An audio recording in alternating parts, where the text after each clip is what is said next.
नमस्कार मित्रांनो, जय महाराष्ट्र. आता जी सर्वात मोठी बातमी समोर येत आहे, अखेर खरी शिवसेना ही उद्धव ठाकरेंचीच असल्याचं झालंय सिद्ध. ठाकरेंना सोडून जाणारे नेतेही म्हणतात की खरी शिवसेना असेल तर ती ठाकरेंचीच. नेमकी काय महत्वाची बातमी जाणून घेण्या अगोदर तुम्ही जर चॅनलला सबस्क्राईब केले नसेल तर चॅनलला सबस्क्राईब करा. आपण पाहिलं असाल, शिवसेनेच्या पुण्यातील 5 आजी-माजी नगरसेवकांनी भारतीय जनता पक्षामध्ये प्रवेश केला.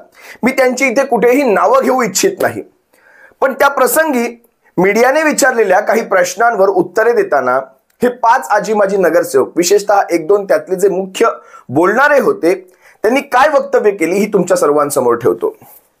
ज्यावेळेस मीडियाने मुंबईमध्ये हा सारा सोहळा होत होता, मुंबईच्या भाजप कार्यालयामध्ये, कमळीच्या कार्यालयामध्ये हा सारा सोहळा होत होता. खरं तर ज्यावेळेस मला अशा प्रकारचे शिवसेनेचे पदाधिकारी भारतीय जनता पक्षाच्या खाली, कमळीच्या खाली, त्या शिंदे टोळीच्या खाली अशी लोटांगण घालताना दिसतात ना, त्यावेळेस विचार पडतो मनामध्ये, 25-25 वर्ष पक्षामध्ये फक्त शीत खाण्यासाठी बसली होती का? ज्यावेळेस पक्षावर संकट येतात, ज्यावेळेस तुमचा पक्ष अडचणीत असतो, ज्यावेळेस पक्ष संघर्षातनं जात असतो, त्यावेळेस मात्र शस्त्र खाली ठेवून लढणं सोडून पळकुट्यापणाची भूमिका घेणारे हे खरंच बाळासाहेबांचे निष्ठावंत सैनिक असू शकतात का? किंबहुना यांना सैनिक तरी म्हणावं का?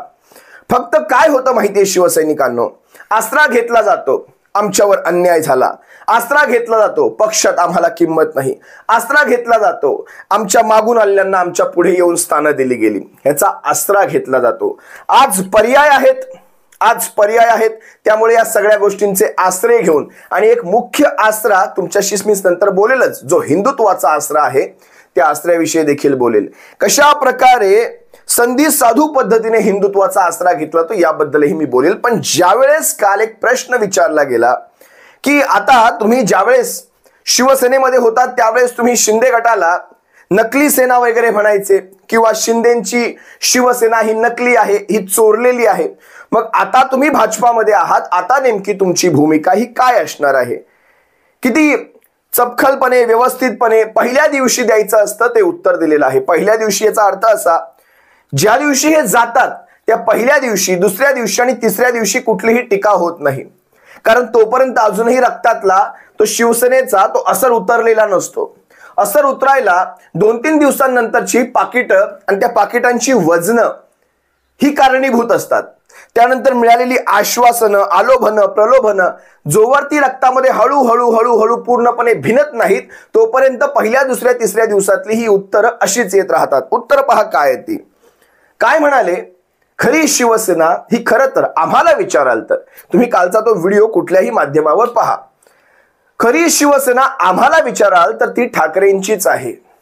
मग जर खरी शिवसेना ठाकरेंचीच आहे तर त्या शिंदे टोळीला जन्म घालणाऱ्या, त्या शिंदे ज्याला इतर माध्यम शिवसेना संबोधतात, ज्याला आम्ही टोळी संबोधतो, गँग संबोधतो, त्या शिंदे टोळीला जन्म घालणाऱ्या या भारतीय जनता पक्षाच्या पालख्या वाहण्यासाठी आपले खांदे का दिले? खरी शिवसेना ही ठाकरेंचीच आहे असं म्हणणाऱ्यांनी. आणि कुठल्या ठाकरेंची बरं? उद्या हे म्हणतील खरी शिवसेना राज ठाकरेंची आहे, मग काय करायचं? कारण आज पहिल्या दिवसाची ह्यांची ही विधानं, दुसऱ्या दिवशीची विधानं बदलतात, तिसऱ्या दिवशीची विधानं बदलतात. आज कमळीच्या पायाचे तळवे चाटणाऱ्यांनी हे आम्हाला आता सांगूच नाही की खरी शिवसेना कुणाची, दुसरी शिवसेना कुणाची, तिसरी शिवसेना कुणाची. तुम्हाला जे गोड लागलं ते तुम्ही केलात. मला एक कळत नाही, बरोबर निवडणुकांच्या पूर्वसंध्येला हे अशा प्रकारचे प्रवेश केले जातात आणि कारण हिंदुत्वाचं दिलं जातं. लक्षात घ्या, मी मगाशी म्हणालो तुम्हाला, हिंदुत्व अगदी मोजून मापून वापरलं जातं. म्हणजे जर तुम्हाला कुठल्या टोळीमध्ये, गटामध्ये, पक्षामध्ये प्रवेश करायचा असेल तर हिंदुत्व इतकं सोपं कारण आहे. बाळासाहेबांनी दिलेलं खरं हिंदुत्व जपण्यासाठी, खऱ्या हिंदुत्वाचे विचार जपण्यासाठी आम्ही आता इकडून इकडे आलेलो आहोत. कमळी सर्टिफिकेट घेऊन बसलेली असते, कमळीच्या सर्टिफिकेटवर उच्च दर्जाचं हिंदुत्व अशा प्रकारचा ठप्पा मारलेला असतो. बाकीच्यांचं हिंदुत्व हे थोडंसं न्यून दर्जाचं असतं, कमी दर्जाचं. जसं तुम्ही तुपावरचं पाहत असाल ना, शुद्ध देसी घी, शुद्ध, तसं कमळीचं हिंदुत्व हे शुद्ध हिंदुत्व, जे विधान परिषदेच्या निवडणुकांच्या वेळेस MIMची, रजाकारांची मतं खातं, समाजवादीच्या अबू आझमीची मतं खातं, रईस शेखची मतं खातं, अब्दुल सत्ताराची मतं खातं, झिशान सिद्दकीची, दाऊदशी संबंध असलेल्या नवाब मलिकाशी मतं खातं. म्हणजे विचार करा, हसन मुश्रीफाची मतं खाणारं हे कमळीचं हिंदुत्व हे शुद्ध हिंदुत्व.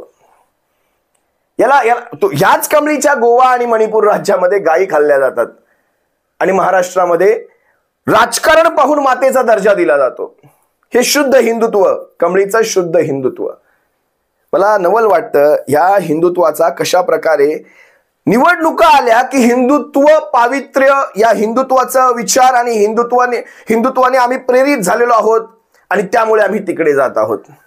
कमळी सर्टिफिकेट घेऊन बसलेली आहे. बाळासाहेबांनी आपल्याला, आपण बाळासाहेबांना वचन दिलंय, बाळासाहेबांनी आपल्याला भर छत्रपती शिवाजी पार्कातल्या सभेमध्ये सांगितलेलं आहे, मला सांभाळा, उद्धवजींना सांभाळा, आदित्यांना सांभाळा आणि या महाराष्ट्राचा विकास करून घ्या. असो, शिवसैनिकांना थोडा काळ जाईल, या सगळ्यातून बाहेर पडण्यासाठी एक थोडा काळ जाईल. तो काळ गेल्यानंतर मात्र शिवसेनेचे एक सुगीचे दिवस असतील. ह्या वटवृक्षाला आज आधाराची गरज आहे.